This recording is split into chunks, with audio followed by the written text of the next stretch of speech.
Apps کچھ میں recommend کرنا چاہوں گا, 2 ایپس سر فہرست ہیں. نمبر 1 حصن المسلم, آور فیوریٹ الحمدللہ. حصن المسلم ایپ ضرور ڈاؤن لوڈ کریں آڈینس, اور اس میں سے دعائیں ایکسپلور کریں, پڑھیں, ذرا ڈبکی لگائیں اس ایپ میں, غور و فکر کریں. وَإِيَّاكَ نَسْتَعِينُ کیا کام کیا ہے ماشاءاللہ الہدا نے. یہ وَإِيَّاكَ نَسْتَعِينُ پوری کتاب بھی ہے دعاؤں کی, اور یہ ایپ ہے, خوبصورت دعائیں, بڑا زبردست دعاؤں کا مجموعہ, سبحان اللہ. اور قرآنک دعاز تو ضرور میں کہوں گا آڈینس کو پلیز اس پہ غور کریں, نکالیں. ربنا ایک کتاب ہے دعاؤں کے اوپر, کہ ربنا والی دعاز ہیں کیا, تو یہ نکالیں ضرور. اور صبح شام کے اذکار جیسے مغیرہ بھائی آپ نے کہا, ڈیفینیٹلی مسٹ ٹو ڈو ہیں صبح شام کے اذکار, اس کی طرف میں توجہ دلانا چاہوں گا. اور بس ہم یہی کنکلوڈ دیکھیں کریں گے کہ یاد رکھیں جو آپ نے کتنی خوبصورت بات کی, اللہ اکبر, کہ دعا کی قبولیت 3 طرح سے, یا اسی وقت مل جائے اور یہ چھوٹا درجہ, یا اللہ کسی ہارم کو ریموو کر دے جو اس سے بہتر ہے, جو اس سے بہتر ہے, اور that is better for you. یا امیجن کہ اللہ تعالیٰ قیامت والے دن اچانک تمہارے سامنے تمہاری دعا کا اجر آ جائے اور تم کسی بہت بڑی مشکل سے نکل آؤ وہاں پہ, جیسے کوئی سایہ آپ کو چاہیے ہو, کتنے فیزز آئیں گے میدان حشر میں, اور وہاں پہ آپ کی دعا سامنے آ جائے, یا جنت میں سامنے آ جائے, اللہ اکبر, یا کسی اور شکل میں آ جائے, تو کیا بات ہے.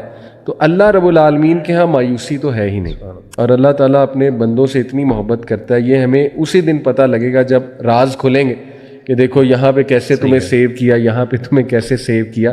لیکن یہ کہ استغفار کثرت سے کریں انشاءاللہ, آپ نے بھی اس طرف بہت توجہ دلائی, عافیت مانگیں انشاءاللہ تعالیٰ, جنرل دعا زیادہ کریں, اللہ کی حمد بہت بیان کریں, لا الہ الا اللہ وحدہ لا شریک لہ, یہ صبح 100 بار, شام کو 100 بار یہ پڑھنے کا تلقین بھی کی گئی ہے حدیث میں. تو میرے خیال میں جتنا آپ توحید کا اقرار کریں گے اور اپنی عاجزی کا اقرار کریں گے, ریسٹ ایشورڈ سب کچھ سمجھ. امپورٹنٹ دعا جو مجھے بہت پسند ہے وہ ہے, اور وہ بھی بہت کمپریہنسو ہے, اللہم اصلح لنا دیننا الذی هو عصمۃ امرنا واصلح لنا دنیانا التي فيها معاشنا واصلح آخرتنا التي الیہا معادنا واجعل الحیاة زیادۃ لنا فی کل خیر واجعل الموت راحۃ لنا فی کل شر. اس کا مطلب یہ ہے کہ اللہ تعالیٰ ہمارے دین کی اصلاح کر دے, جس کی اصلاح پر تمام معاملات کی اصلاح ڈیپینڈنٹ ہے. یعنی ہر چیز ڈیپینڈنٹ کس چیز پر ہے, دین کے اوپر. اگر ایک بندے کا دین ٹھیک ہے نا, اس کا سب کچھ ٹھیک ہے. اللہ ہمارا دین ٹھیک کر دے, جب دین ٹھیک ہوا نا سب کچھ ٹھیک ہو رہا ہے. دوسری چیز کیا کہ اللہ ہماری دنیا ٹھیک کر دے جس میں ہم نے رہنا ہے, اگر ہم نے اس میں سروائیو بھی تو کرنا ہے, اللہ اس کے بھی مسائل حل کر دے. تیسری چیز اللہ ہماری آخرت کو بہتر کر دے, جس کی طرف ہم نے الٹیمیٹلی لوٹ کے جانا ہے اور ہمیشہ ہمیشہ وہاں پہ رہنا. اور پھر کیا ہے, اللہ تعالیٰ میری جو زندگی ہے نا اس میں خیر سے بھر دے, اس دنیا ہر چیز میری, جب تک میں زندہ ہوں میں خیر میں رہوں, اور جب میں دنیا سے جاؤں نا تو میں بھی شر سے بچنے کے لیے دنیا سے جاؤں. یعنی میرا جب جانا ہو تو میرے جانے میں بھی خیر ہو اس دنیا سے, اور میرے دنیا میں رہنے میں بھی خیر ہو. اتنی کمپریہنسو دعا, دنیا بھی مانگ لی, آخرت بھی مانگ لی آپ نے, اس طریقے سے آپ نے دین بھی مانگ لیا, اس طریقے سے آپ نے موت اور زندگی تمام نعمتیں مانگ لی. تو یہ میری 2 دعائیں بھی ایک دعا ابراہیم علیہ السلام کی, ربی حب لی حکما والحقنی بالصالحین واجعل لی لسان صدق فی الآخرین واجعلنی من ورثۃ جنت النعیم. کیا مطلب خوبصورت دعا, ویژن کے مطابق. دیکھیں اس کی ٹرانسلیشن ہے کہ اے میرے رب بسٹو حکم آن می, اللہ اکبر, مجھے حکم بسٹو حکم اینڈ حکمت بیسیکلی. اور پھر اے اللہ جوائن می ود دی رائٹیس والحقنی بالصالحین, صالحین کے ساتھ مجھے جوڑ دے. واجعل لی لسانہ صدق فی الآخرین, اور اے Allah grant me an honourable mention in later generations. اللہ اکبر. واجعلنی من ورثۃ جنت النعیم and make me one of the inheritors of paradise of delight.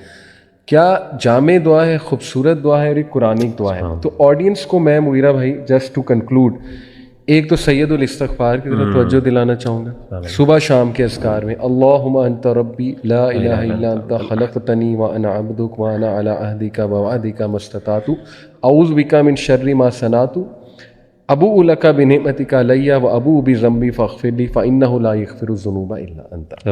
اس دعا میں سمجھتا ہوں ایک تو وہ ایموشنز کمبائن ہو رہے ہیں, ہوپ, فیئر اینڈ لو, جو اللہ رب العالمین کے ساتھ ریلیشن شپ, ایک ہیبت بھی ہو اس میں ہوپ بھی ہو, اس میں ایک لو بھی ہو, لو کا ایلیمنٹ بھی ہو. اس کی ٹرانسلیشن ضرور میں آڈینس کو کہوں گا دیکھیں, ہم ڈال بھی دیں گے.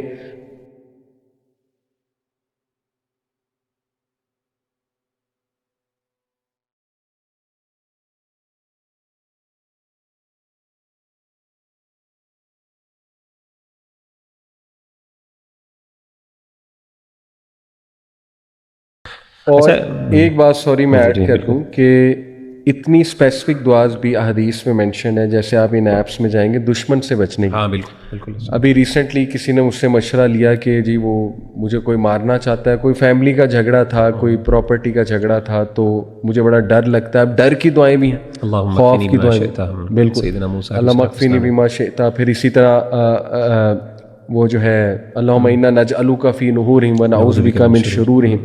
پھر یہ بڑی جامع دعا، اللہ اکبر، اللہ اعز من خلقہ جمیعا، اللہ اعز مما اخاف واحذر اعوذ. یہ بہت لمبی دعا ہے، یہ ضرور ہم شیئر مطلب یاد کرنا چاہیے. میں سمجھتا ہوں کہ جو بندہ جتنا دعاؤں کو یاد کر، دیکھیں جب انسان دعاؤں کو یاد، اچھا یہ جو آپ نے کہا تھا نا کہ کچھ لوگ لمبی دعائیں مانگتے ہیں، اس کی ایک بہت بڑی وجہ ہے جتنی دعائیں آتی ہوں نا اس کے بعد انسان کا دل چاہتا ہے میں وہ بھی مانگ لوں، وہ بھی مانگ لوں، پھر ٹائم بھی لگتا ہے. جب جس کو دعا آتی نہیں ہے زیادہ تو وہ بیچارہ پھر ظاہر ہے اس کو بھی ٹائم کم لگے گا. تو یہ بھی ایک طریقہ ہے، دعائیں سیکھیں. اور بڑی اچھی کتابیں ہیں شیخ، اس میں نا باقاعدہ یعنی مسنون اور اتھینٹک.